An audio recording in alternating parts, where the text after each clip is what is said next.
ግንቦት 26 2018 ዓ.ም አርዕስተ ዜናውን በማስቀደም ዕለታዊ መረጃዎችን የምናሰማችሁ ይሆናል። ሬሽን ለመቀባበል በአየር መቃወሚያና በሌሎች ከባባድ መሳሪያዎች ሽፋን ታግዞ ከጋሸና ወደ ፍላቂት ገረገራ፣ ከፍላቂት ገረገራ ወደ ጋሸና ከተማ እየተንቀሳቀሰ በነበረ የጠላት ኃይል ላይ አንችም ኪዳነ ምሕረት በተባለ ቦታ ላይ ከባድ የደፈጣ ጥቃት ተፈጽሞበት በርካታ ወታደሮቹ መደምሰሳቸው ታወቀ። አርበኞቹ ኢተገማች በሆነ የጦር ጥበብ እንዲሁም በፍጹም ጀግንነትና ፍጥነት ተሞልተው በፈጸሙት በዚህ የደፈጣ እርምጃም ከተደመሰሱት ያገዛዙ ወታደሮች በተጨማሪ የጠላት ኃይል የውር ድንበሩን በመተኮስ ለሽፋን መስጫ ሲጠቀምበት የነበረው የአየር መቃወሚያ ዙ-23 በብሬን ምድብተኛ ፋኖች ተመቶ ሙሉ በሙሉ መውደሙ ታውቋል። እኛም መረጃውን በዝርዝር አጠናክረነዋል። በሌላኛው መረጃችን በሸዋ ጠቅላይ ግዛት ምንጃር ሸንኮራ ወረዳ በተደረገ መብረቃዊ የደፈጣ እርምጃ የብልጽግናው አገዛዝ ጥምር ጦር ከፍተኛ ሰብአዊና ቁሳዊ ጉዳት ደርሶበት መሽመድመዱ ተሰምቷል። ያሳምነው እዝ አርበኞች በፈጸሙት በዚህ የተቀናጀ እርምጃ የጠላት ኃይል ጥቃቱን የሚከላከልበትና የሚመከትበት ሽራፊ ደቂቃ አጥቶ ተሽመድምዷል። ታደምጡታላችሁ። በሌላኛው መረጃችን የአማራ ፋኖ ብሔራዊ ንቅናቄ ወታደራዊ አዛዥ ብርጋዴር ጀነራል ተፈራ ማሞ የብልጽግና አገዛዝ በሞራልና በወታደራዊ አቅም ሙሉ በሙሉ መሽመድመዱን በማረጋገጥ ስርዓቱ ተዋግቶ ያሸነፈው አንድም ጦርነት የለም ሲሉ የፋኖን የላቀ ወታደራዊ የበላይነት ይፋ አደረጉ። ብርጋዴር ጀነራሉ በወቅታዊ ጉዳዮች ዙሪያ ከሚዲያዎች ጋር ባደረጉት ቆይታም በአሁኑ ወቅት ውጊያው በጥልቀትና በስፋት እየተካሄደ በመሆኑ የአገዛዙ ጀነራሎችና ከፍተኛ የጦር መኮንኖች በፋኖ ከበባ ውስጥ የመግባትና የመመታት ዕድላቸው ሰፍቷል ያሉ ሲሆን አገዛዙ የደረሰበትን የሞራል ውድቀት ለመሸፈን ሲል የእነዚህን መኮንኖች ሞት ደብቆና በሚስጥር መቅበር ጀምሯል ብለዋል። አገዛዙ ከምርጫው በኋላ መጠነ ሰፊ ጦርነት ለመክፈት መዘጋጀቱን በሚመለከትና በሌሎች ጉዳዮች ዙሪያ ብርጋዴር ጀነራሉ ሀሳብ አስተያየት ሰጥተዋል። መረጃውን በዝርዝር አጠናቅረነዋል። በሌላኛው መረጃችን በኦሮሚያ ክልል አርሲ ዞን በምዕመናንና በአብያተ ክርስቲያናት ላይ የሚፈጸመው ጥቃት መቀጠሉ እስከ መቼ የሚል ሐዘን እንደፈጠረም ብፁዕ ወቅዱስ አቡነ ማትያስ ተናገሩ። በምስራቅ አርሲ ዞን ውስጥ በሚገኙ የተለያዩ ወረዳዎች ውስጥ በታጣቂዎች በተፈጸሙ ጥቃቶች 50 የሚደርሱ ምዕመናን ሲገደሉ ከ100 ዓመታት በላይ ዕድሜ ያስቆጠረም አንድ ቤተ ክርስቲያን በእሳት ወድሟል። ይህንን ተከትለው በኢትዮጵያ ኦርቶዶክስ ተዋሕዶ ቤተ ክርስቲያን ቀዳማዊ ፓትርያርክ ርዕሰ ሊቃነ ጳጳሳት ዘኢትዮጵያ ሊቀ ጳጳስ ዘአክሱም ወእጨጌ ዘመንበረ ተክለ ሃይማኖት ብፁዕ ወቅዱስ አቡነ ማትያስ ጠንካራ መልእክት አስተላልፈዋል። መረጃውን ታደምጡታላችሁ። የተከበራችሁ አድማጭ ተመልካቾቻችን እነዚህንና ሌሎች የዛሬ ግንቦት 26 2018 ዓ.ም ዕለታዊ የግንባር መረጃዎችን እንዲሁም የሀገር ውስጥና የውጭ መረጃዎችን አጠናቅረን ይዘን ቀርበናል። አብራችሁን ቆዩ።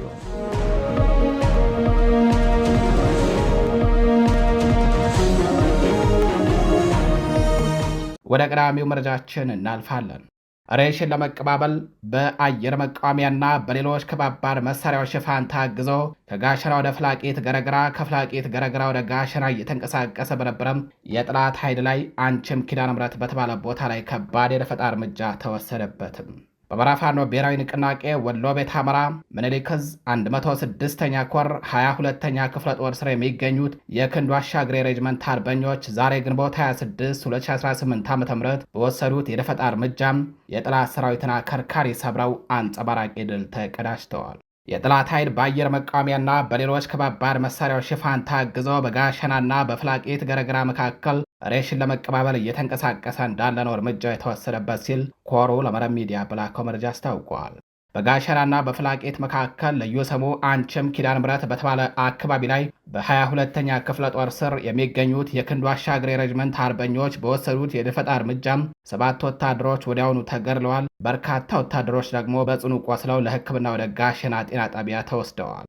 በተጋድሎ የጠላት ኃይል የውር ድንበሩን በመተኮስ ለሽፋን መስጫ ሲጠቀምበት የነበረው የአየር መቃወሚያ በብሬን ምድብተኛ አርበኞች ተመቶ ሙሉ በሙሉ ከጥቅም ውጭ ሲደረግ ጠላት ከወደ ጋሸና ተጨማሪ ኃይል በማስገባት የተቃጠለበትን ዙ-23ን በሸራ ሸፍኖ በክሬን በማስጎተት እንዲሁም ቁስለኛውን ይዞ ወደ ጋሸና ከተማ መፈርጠጡ ነው 106ኛ ኮር በህዝብ ግንኙነት ክፍሉ በኩል ለመረብ ሚዲያ በላከው መረጃ ያስታወቀው። በቅጽል ስሙ ጨለፍ በመባል የሚታወቀው የክቡር ሰማዕቱ ቀኛዝማች ሀብተ ማርያም ተስፋው ልጆች ተገማች በሆነ የጦር ጥበብና በፍጹም ጀግንነት እንዲሁም ጥበብ የአገዛዙን ሰራዊት ከበባ ውስጥ በማስገባትና ከባድ ጥቃት በመፈጸም አከርካሪውን ሰብረው አሽመድምደውታል።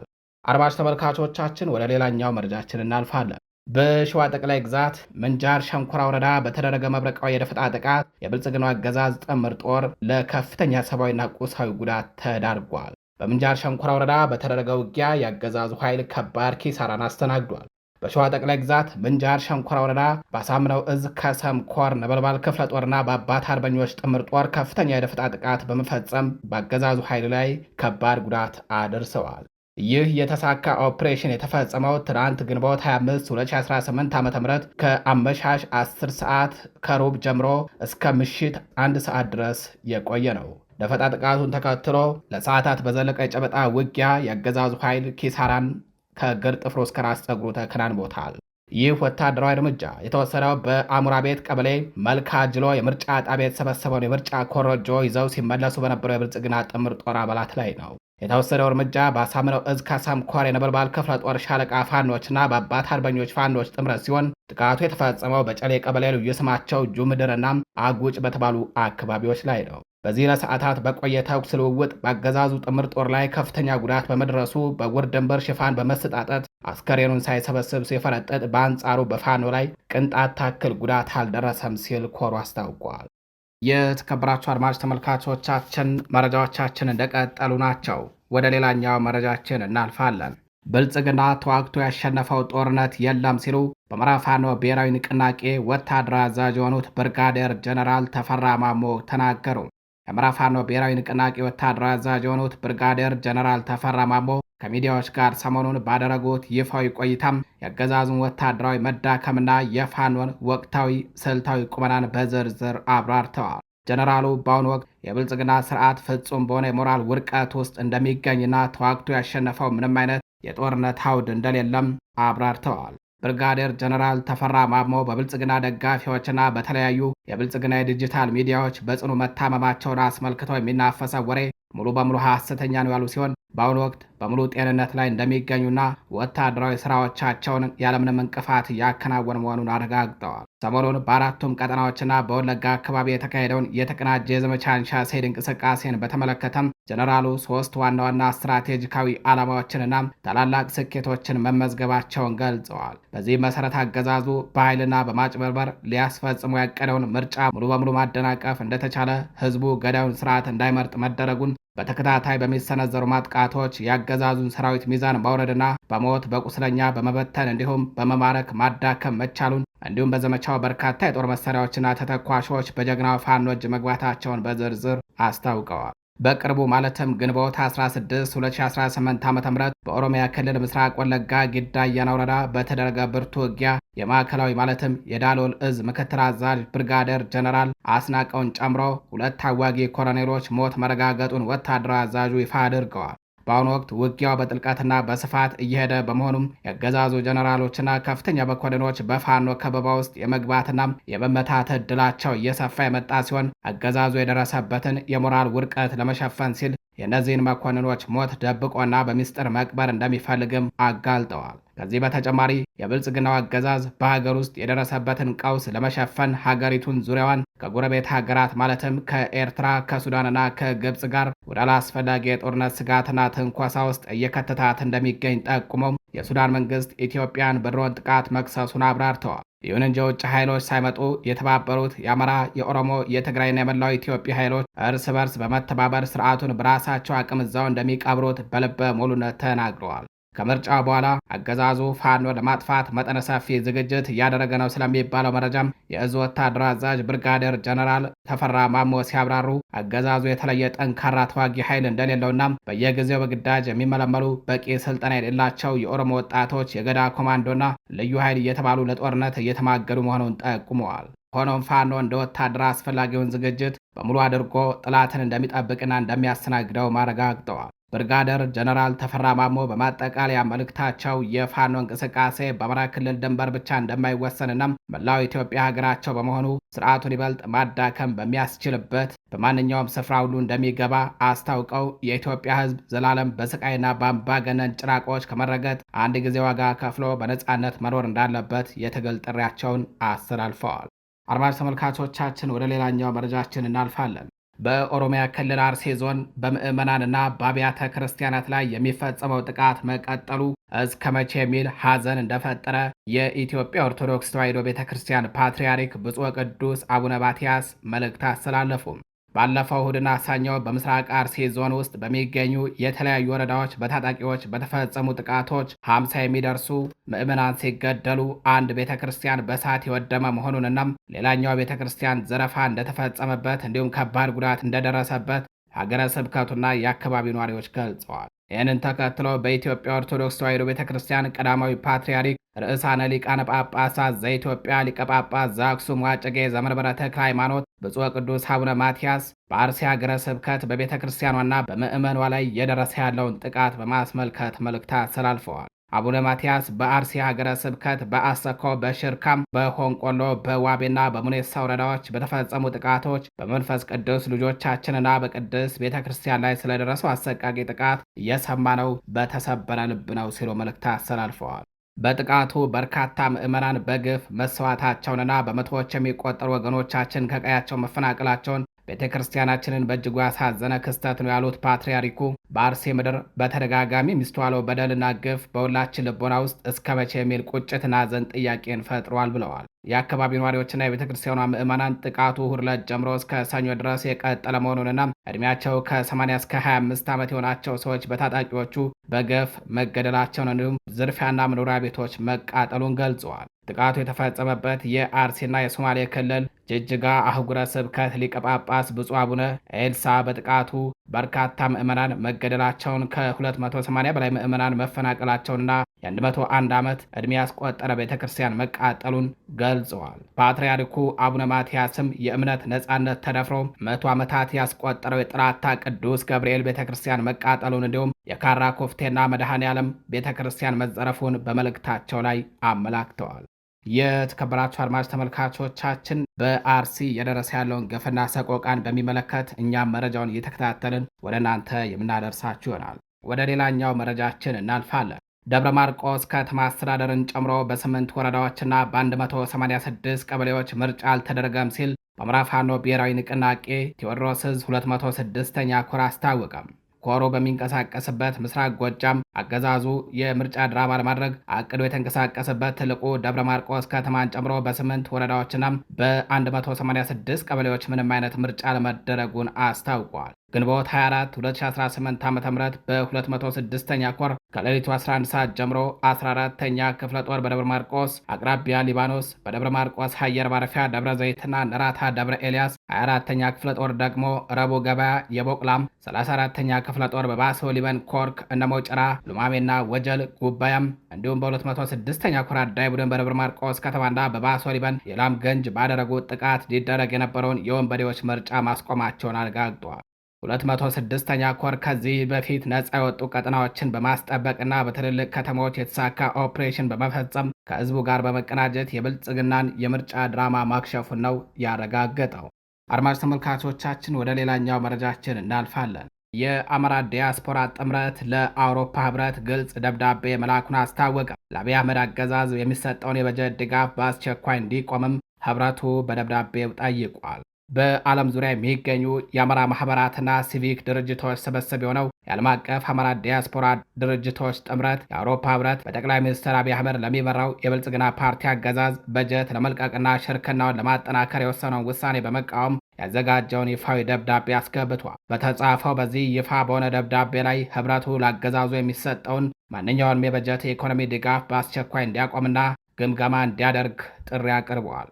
የአውሮፓ ህብረት ለኢትዮጵያ ህዝብ የሚያደርገውን ሰብአዊና የልማት ድጋፍ ጥምረቱ በሙሉ ድምፅ የሚደገፍ ቢሆንም ለአገዛዙ የሚሰጥ ቀጥተኛ የበጀት ድጋፍ ግን የአማራን ህዝብ ለማጥፋትና በዓለም አቀፍ ደረጃ የሚፈጸሙ ወንጀሎችን በገንዘብ ለመርዳት እንደሚውል በሰነዱ ላይ በዝርዝር ተመላክቷል። በዚህ ይፋ በሆነ ደብዳቤ ላይ ጥምረቱ ያቀረበው ወቅታዊ ሁኔታዎችን ማጠቃለያን የሚያስረዳው በአሁኑ ወቅት የብልጽግናው አገዛዝ መደበኛ የጦር ኃይል በአማራ በኦሮሚያና በቤኒሻንጉል ጉምዝ ክልሎች ውስጥ የዘር ማጥፋት፣ የዘር ማጽዳትና የጦር ወንጀሎችን እየፈጸመ እንደሚገኝ በርካታ የሰብአዊ መብት ተሟጋቾች መዘገባቸውን ጠቅሰዋል። ማህበሩ ከነሐሴ 2015 ዓ.ም ጀምሮ ባሰባሰበው መረጃ መሰረት የአገር መከላከያ ሰራዊት በአማራ ክልል ከ376 በላይ የአየርና የድሮን ጥቃቶችን የፈጸመ ሲሆን በዚህም ሳቢያ 1714 በላይ ንጹሐን ዜጎች ሕይወታቸውን አጥተዋል ብለዋል። እነዚህ ጥቃቶች በስልታዊ መንገድ የንጹሐን ስብስቦችን፣ የጤና ተቋማትን፣ ትምህርት ቤቶችንና የሃይማኖት ቦታዎችን ኢላማ ያደረገ ሲሆን በየቀኑ ከ100 በላይ ሴቶችና ወጣቶች ላይ በአገዛዙ የታጠቁ ኃይሎች አማካኝነት የጾታ ጥቃት እንደሚፈጸም ተረጋግጧል። በተጨማሪም የአገዛዙ ወታደራዊ ዘመቻ በትምህርት ቤት ተቋማት ላይ ያነጣጠረ በመሆኑ በአማራ ክልል ከ6000 በላይ ትምህርት ቤቶች እንዲዘጉና 4.4 ሚሊዮን በላይ ሕፃናት ከትምህርት ገበታቸው እንዲፈናቀሉ የተደረገ ሲሆን በመቶዎች የሚቆጠሩ ትምህርት ቤቶች ወደ ወታደራዊ ጦር ሰፈሮች ተቀይረዋል። ይፋ በሆነው ደብዳቤ ላይ የሰብአዊ መብት ጥሰቱ ይበልጥ ተብራርቶ እንደቀረበው ባለፉት ዓመታት አገዛዙ በማንነታቸውና በፖለቲካ አቋማቸው ላይ በመመስረት በሺዎች የሚቆጠሩ የሲቪክ መሪዎችን፣ ጋዜጠኞችንና ተቃዋሚዎችን በጅምላ አሳስሯል። በአማራ ክልል ከተቀሰቀሰው ጦርነት ጋር ተያይዞ በመቶዎች የሚቆጠሩ እናቶች ከነህፃን ልጆቻቸው ታስረው የሚገኙ ሲሆን በአጠቃላይ በ10 ሺዎች የሚቆጠሩ ንጹሐን ዜጎች በፌዴራል በክልልና በዞን ማዕከላት ውስጥ ታስረው ይገኛሉ ብለዋል። በውጭ ዲፕሎማሲ ረገድም አገዛዙ ከተባበሩት አረብ ኤሚሬትስ በሚያገኘው ድጋፍ በጎረቤት ሀገራት የውስጥ ጉዳይ ጣልቃ በመግባት በተለይ በሱዳን እየተካሄደ ያለው የእርስ በርስ ጦርነትን በማባባስ ረገድ ሚና እንዳለውም ጠቅሷል። ይህ የአገዛዙ የውስጥ የዘር ማጥፋት ጦርነትና የውጭ ጣልቃ ገብነት ካልተገታም በስትራቴጂካዊ ቀጠና ላይ የፍልሰትና የስደተኞች ቀውስን ይበልጥ እንደሚያባብሰው የተገለጸ ሲሆን ጎሳን መሰረት ያደረገ የፌዴራሊዝም ስርዓት ከተጫነ ከ1983 ዓ.ም ጀምሮ እስካሁን ድረስ ከ4 ሚሊዮን በላይ የአማራ ተወላጆች ከተለያዩ የአገሪቱ ክፍሎች እንዲፈናቀሉ መደረጉን አብራርተዋል። ይህን ቀውስ ለመግታትና የቀጠናውን መረጋጋት ለመጠበቅ የዓለም አቀፍ አማራ ዲያስፖራ ድርጅቶች ጥምረት ለአውሮፓ ህብረት ያቀረባቸውና በዚህ ይፋ በሆነው ደብዳቤ ላይ የሰፈሩት ዋና ዋና የመፍትሄ ውሳኔ ሀሳቦችን በዝርዝር መልክ ሰፍረዋል። ጥምረቱ በመጀመሪያ ደረጃ የአውሮፓ ህብረት የፋይናንስ ክምችት ለአገዛዙ የመንግስት መዋቅር ወታደራዊ ዘመቻና ጭፍጨፋ ማስፈጸሚያ እንዳይውል ማንኛውም ቀጥተኛ የበጀት ድጋፍ በአስቸኳይ እንዲታገር ጠይቋል። በሁለተኛ ደረጃ ለጤና፣ ለትምህርትና ለምግብ ዋስትና የሚውሉ ወሳኝ ሰብአዊ እርዳታዎች ሙሉ በሙሉ ከመንግስት መዋቅር ውጭ እንዲሆኑና ገለልተኛ በሆኑ ዓለም አቀፍ የሰብአዊ ድርጅቶችና የሲቪክ ማኅበራት በኩል ብቻ እንዲከፋፈሉ አሳስበዋል። በሶስተኛ ደረጃ ዓለም አቀፍ የሰብአዊ መብት ተሟጋች ተቋማት በአማራ ክልልና በሌሎች የውጊያ ቀጠናዎች የፈጸሙትን የሰብአዊ መብት ጥሰቶች ያለምንም ገደብ በአስቸኳይ እንዲመረምሩ እድል እንዲመቻች የጠየቀ ሲሆን በመጨረሻም በንጹሐን ላይ ለተፈጸሙ ግፎች፣ ለጥላቻ ቅስቀሳዎችና ለእርዳታ መመዝበር ተጠያቂዎች በሆኑ የጦር አዛዦችና የፖለቲካ ባለስልጣናት ላይ የሀብት እገዳና የጉዞ እገዳ ማዕቀቦችን በአስቸኳይ እንዲጣሉ በጽኑ ጠይቋል። ይህንን ታሪካዊ ይፋዊ ደብዳቤ የአውሮፓ ህብረት፣ የሰሜን አሜሪካ፣ አፍሪካና አውስትራሊያ የሚገኙ የአማራ ማህበራትን ጨምሮ በዓለም ዙሪያ የሚንቀሳቀሱ 86 ታዋቂ የዲያስፖራና የሲቪክ ድርጅቶች በጋራ ፈርመውበታል። የአማራ ህዝብ የህልውና ተጋድሎ ፍትሐዊ ድምፅ በዓለም አቀፍ መድረክ ማስተጋባቱ እንደሚቀጥልም በተባበረው መግለጫ መደምደሚያ ላይ ተረጋግጧል። የተከበራችሁ አድማጭ ተመልካቾቻችን መረጃዎቻችን እንደቀጠሉ ናቸው። ወደ ሌላኛው መረጃችን እናልፋለን። የምርጫው ውጤት ምንም ቢሆን የትኛው እጩ በትብብሩ ስም ምክር ቤት እንዳይገባና ቢገባም ፍጹም ተቀባይነት የሌለው መሆኑን ትብብር ለኢትዮጵያ አንድነት አስታወቀም። ባለፈው ሰኞ የተካሄደውን አጠቃላይ ምርጫ ተከትሎ የሂደቱ ውጤት ምንም ይሁን ምን የትኛውም እጩ በትብብሩ ስም ወደ ምክር ቤት እንዳይገባና በምክር ቤት ቢገኝ እንኳን ፍጹም ተቀባይነት የሌለው መሆኑን ትብብር ለኢትዮጵያ አንድነት አሳስቧል። ቅንጅቱ ባወጣው መግለጫ ምርጫው ከቅድመ ዝግጅት ጀምሮ በእንከን የተሞላና የዲሞክራሲ ባህር የሌለው መሆኑን ገልጿል።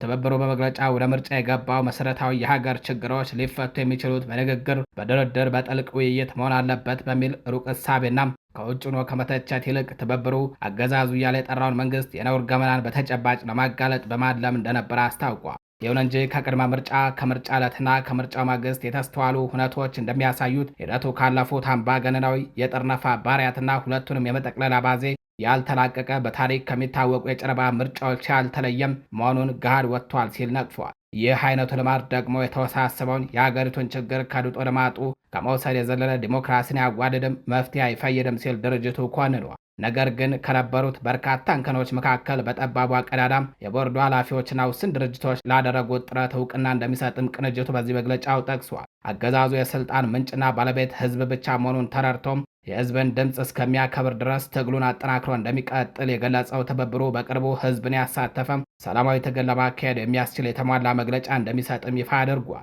በመጨረሻም ዓለም አቀፉ ማህበረሰብ የዲፕሎማቲክ ተልእኮዎችና ዓለም አቀፍ መገናኛ ብዙሃን ለአገሪቱ ላደረጉት አስተዋጽኦ እውቅና የሰጠው ትብብሩ አሁንም የኢትዮጵያን ጉዳይ በቅርብ እንዲከታተሉና ግፎችን እንዲያጋልጡ ጥሪ አቅርቧል። አገዛዙ ሸብረክ ብሎ ከፖለቲካ ኃይሎች ጋር እስከሚደራደር ድረስ ለሂደቱ ምንም አይነት እውቅና የመስጠት መልእክት ከማስተላለፍ እንዲቆጠቡ ያሳሰበው መግለጫው፣ ይህ ካልሆነ ግን ድርጊቱ በኢትዮጵያውያን ቁስል ላይ እንጨት እንደመስደድና ለንጹሐን እልቂት ቦምብ እንደማቀበል ተቆጥሮ ከኢትዮጵያውያን ጥቅም በተቃራኒ መቆም ያህል እንደሚታይም በጥብቅ አሳስበዋል።